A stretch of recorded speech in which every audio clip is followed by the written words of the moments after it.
Can Joni Lamb be stopped? Is there a moment of turnaround, of reckoning, and a way of turning back to the right path? Is Doug Weiss and her marriage the moment when things unraveled, took the wrong turn perhaps, and created a family drama that otherwise would have been avoidable?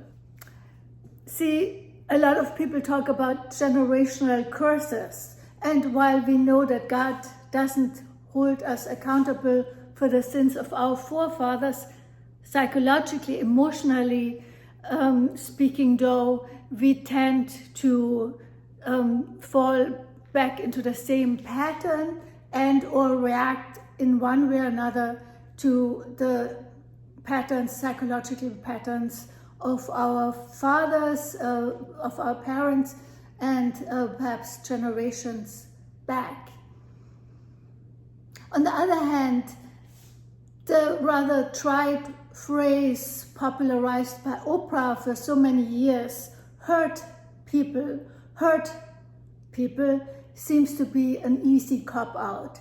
Because how many people have been hurt and turned into the worst monsters human history has ever seen, and other people have been hurt much more so as children and turned that into fuel to make the world better, turned into the Mother Teresas of this world.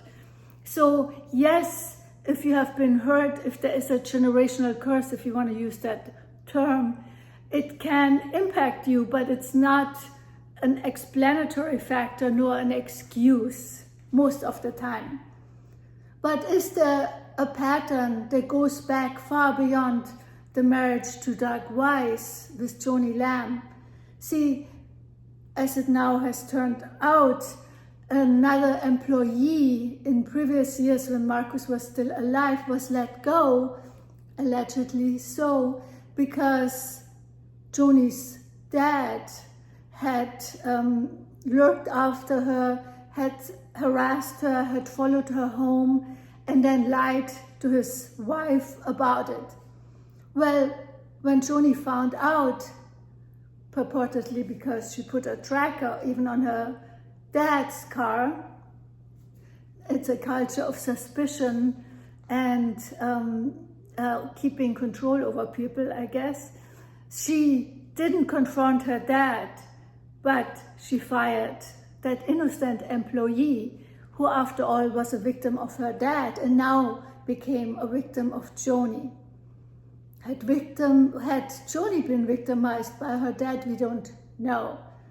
What we do know is that, of course, also the Marcus 7-year affair was diminished as an improper relationship rather than a full-blown 7-year affair. And once again, Joni stepped in all too eager to cover up the sins of those around her, the wrongdoings of those around her. Is she herself a victim who has been exposed to men all her life who were untruthful and hurtful, and she just has become the one who mops up all the mess?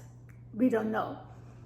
But we do know she was gleeful about the pain Lisa Weiss experienced when Doug proposed to Joni and Lisa wanted to win back her husband, and Joni had no compassion on the pain of another woman whose husband she now had taken.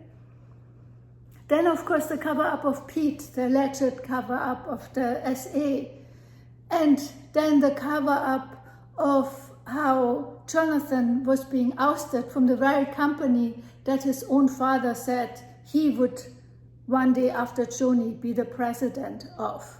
So there is a series, a trail of cover-ups, lies, SAs, and other kind of improprieties, if you want to say it euphemistically, that Joni has been covering up. Well, I'm kind of not that interested in using the Jezebel or Potiphar's wife analogies, but the one between Saul and David does spring to mind, because you see both Saul and King David tried to kill and take out, eliminate the enemy. And Saul didn't succeed because he tried to kill David, but David survived. But God demoted him, took away his kingship.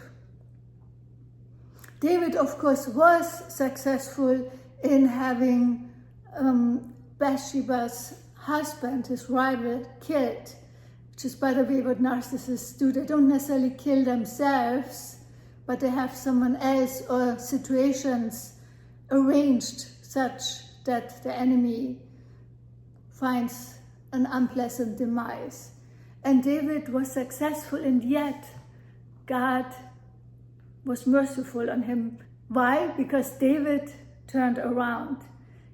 And why did David turn around? He was hell-bent on the course of destruction, as some may say Daystar is at the particular moment.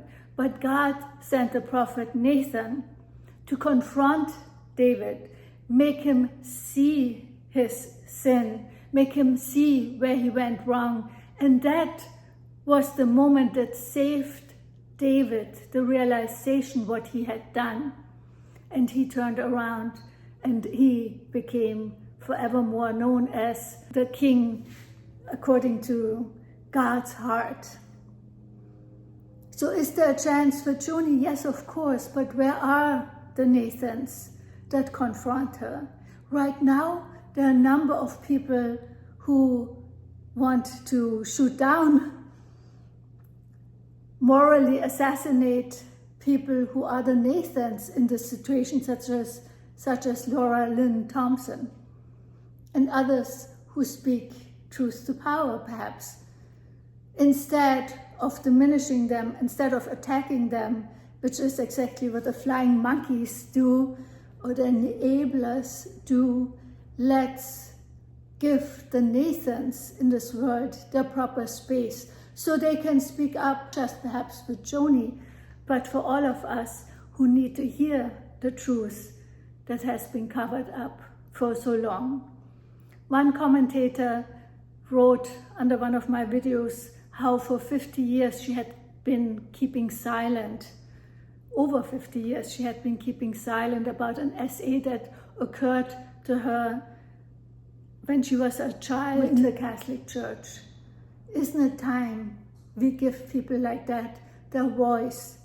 Isn't it time for the Nathans in YouTube and in the social media to be given a chance to speak up and to right that which has been done wrong, not just for the perpetrators, but for everyone, especially the victims. Talk to you soon.